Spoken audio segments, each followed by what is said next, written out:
नमस्कार दोस्तों, स्वागत है आप सभी लोगों का एक बार फिर से मेरे चैनल फिनटेक्स गुरु के ऊपर।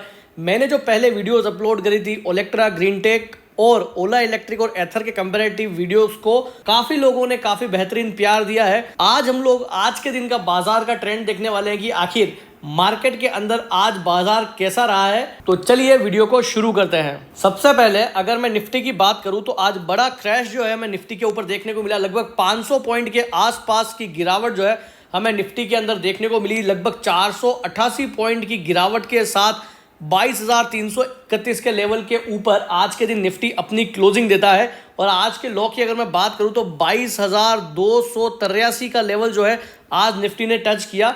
मात्र वहां से छोटी मोटी रिकवरी जो है 30-40 पॉइंट की रिकवरी लेने के बाद ही आज लगभग डे लो के आसपास ही निफ्टी अपनी क्लोजिंग देता है। वहीं अगर मैं बीएसई सेंसेक्स की बात करूं तो वहां पर भी लगभग 1600 पॉइंट के आसपास की गिरावट देखने को मिली और 71,774 का लो लगाने के बाद में लगभग 71,947 के लेवल पर सेंसेक्स ने आज के दिन क्लोजिंग ली है। सबसे ज्यादा डेंट जो है हमें बैंक निफ्टी के अंदर देखने को मिला है। डॉलर के मुकाबले रुपए के अंदर जो ये गिरावट आ रही है इसे कंट्रोल करने के लिए आरबीआई ने बैंकों को एक निर्देश जारी किया है, जिसके अंदर उन्होंने कहा गया है कि आपकी जो नेट ओपन पोजीशन है विदेशी मुद्रा बाजार के अंदर, जो आपकी नेट ओपन पोजीशन है उसके ऊपर अब आरबीआई ने कैप लगा दी है कि कोई भी बैंक एक दिन की क्लोजिंग के अंदर $100 मिलियन से ज्यादा की ओपन पोजीशन नहीं रख सकेगा।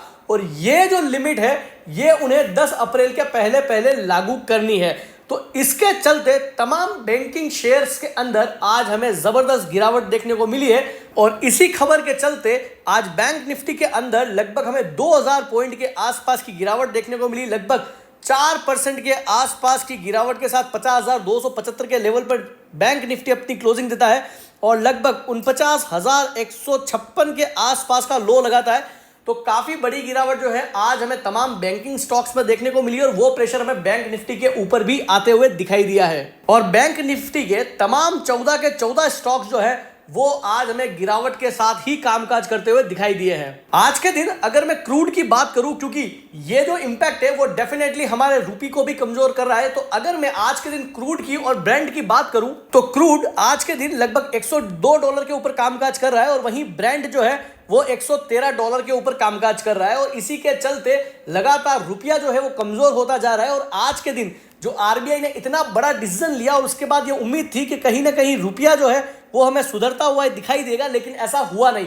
मॉर्निंग के अंदर जरूर हमें रुपया जो है थोड़ा सुधरता हुआ दिखाई दिया, लेकिन डे एंड आते आते और ज्यादा कमजोरी जो है उसके अंदर आई और 95 रुपीज के ऊपर चला गया। जी हाँ दोस्तों, आज के दिन 95 का लेवल जो है वो भी रुपए ने तोड़ दिया है।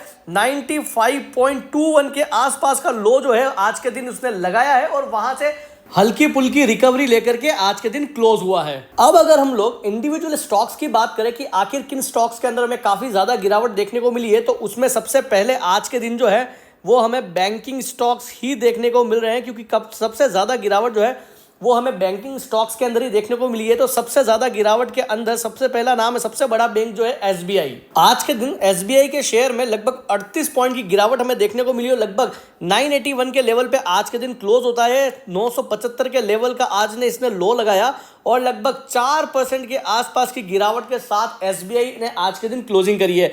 नेक्स्ट सेम प्राइवेट सेक्टर का बड़ा बैंक है एचडीएफसी। इसके अंदर भी आज हमें बड़ी गिरावट जो है वो देखने को मिली है और वहां भी लगभग 3% के आसपास की गिरावट के साथ 735 के लेवल पर एचडीएफसी अपनी क्लोजिंग देता है। तो तमाम बैंकिंग स्टॉक्स के अंदर आज के दिन बड़ी गिरावट देखने को मिली है। साथ ही जो क्रूड से रिलेटेड जो स्टॉक्स है वहां पर भी बड़ी गिरावट आई है। तो क्रूड से लिंक्ड जो स्टॉक है वो सबसे पहला स्टॉक आता है टायर स्टॉक्स। टायर स्टॉक्स के अंदर सीएट की अगर मैं बात करूं तो काफी बड़ी गिरावट आज हमें यहां भी देखने को मिली है। लगभग 6.25% के आसपास की बड़ी गिरावट जो है हमें सीएट के अंदर देखने को मिली है। क्यों?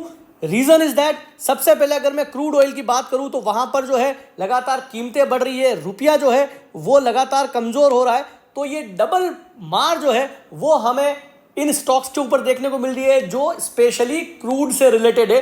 तो तमाम वो स्टॉक्स जो क्रूड से रिलेटेड है वहां पर काफी डेंट जो है आज के दिन हमें देखने को मिल रहा है। इसके अलावा अगर मैं दूसरे स्टॉक्स की बात करूं तो इंडिगो के अंदर भी हमें काफी बड़ी गिरावट देखने को मिली है। लगभग 0.25% के आसपास की बड़ी गिरावट जो है हमें आज के दिन इंडिगो के अंदर भी देखने को मिली है और 3,950 के लेवल पे आज के दिन इंडिगो ने अपनी क्लोजिंग दी है। इसके अलावा जहां बड़ी गिरावट हमें देखने को मिली है वो है हिंदुस्तान कॉपर। लगभग 8% के आसपास की बड़ी गिरावट जो है वो भी हमें हिंदुस्तान कॉपर के अंदर देखने को मिली है। देखिए दोस्तों, अब जहां सिचुएशन में हम लोग खड़े हैं वो है हमारा लगभग 22,300। तो लगभग आप कह सकते हो कि 22,000 का लेवल जो है वो आ चुका है। अगर मान लीजिए अगर होता है कि कल 22,000 का भी लेवल तोड़ दे तो कोई बड़ी बात इसमें है नहीं, क्योंकि जैसी आज रुपए में रिकवरी आने की थी वैसी रिकवरी हमें नहीं देखने को मिली। सुबह सुबह मॉर्निंग में रुपया जरूर रिकवर हुआ, लेकिन उसके बाद जो है वापस से उसके अंदर हमें गिरावट देखने को मिली।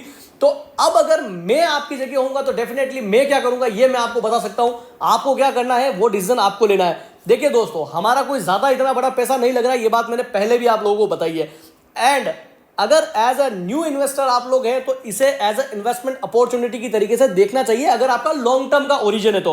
हाँ, अगर आपको 1 महीना 2 महीने का कोई ओरिजिन है तो ये डिसीजन तो आप ही को लेना है। लेकिन अगर आपका लॉन्ग टर्म ओरिजिन है तो डेफिनेटली काफी बेहतरीन स्टॉक्स जो है, जो काफी सिक्योर्ड है, लॉन्ग आप कह सकते हो कि लार्ज कैप जो कंपनीज है उनके काफी शेयर जो है वो कोई 20% तो कोई 30% के आसपास जो है वो करेक्ट हो चुके हैं।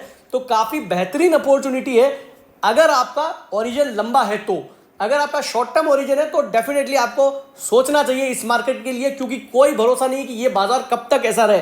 लेकिन हाँ, लॉन्ग टर्म में कोई दिक्कत नहीं है, बाजार फिर आएगा। हमने कहीं गिरावट देखी है, इससे पहले कोविड में देखी है, उससे पहले जब ट्रंप पहली बार राष्ट्रपति बने थे तब भी हमने इस बाजार को देखा है। तो काफी बार हमने ऐसी गिरावटें देखी है, उसके बाद फिर बाजार खड़ा होता है और एक नया हाई लगाता है।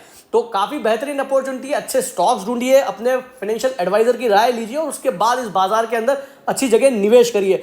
अगर मैं इन स्टॉक्स के अलावा मैं बात करूं और इससे रिलेटेड स्टॉक तो वो है एशियन पेंट। ये भी ऊपरी लेवल से काफी ज्यादा करेक्ट हो चुका है। लगभग 3,000 रुपए के आसपास का इसका हाई है। वहां से आप देख सकते हो कि लगभग 30% के आसपास की गिरावट जो है ऑलरेडी स्टॉक के अंदर आ चुकी है। 2168 के लेवल पे स्टॉक अपनी क्लोजिंग देता है और यह स्टॉक भी सीधा सीधा जो है वो क्रूड से रिलेटेड है। तो इस स्टॉक के अंदर भी बड़ी गिरावट जो है हमें देखने को मिल रही है। इसके अलावा एक बेहतरीन स्टॉक है जो काफी मोटा पैसा इन्वेस्टर को बना के दिया है, उसमें भी काफी गिरावट जो हमें देखने को मिल रही है।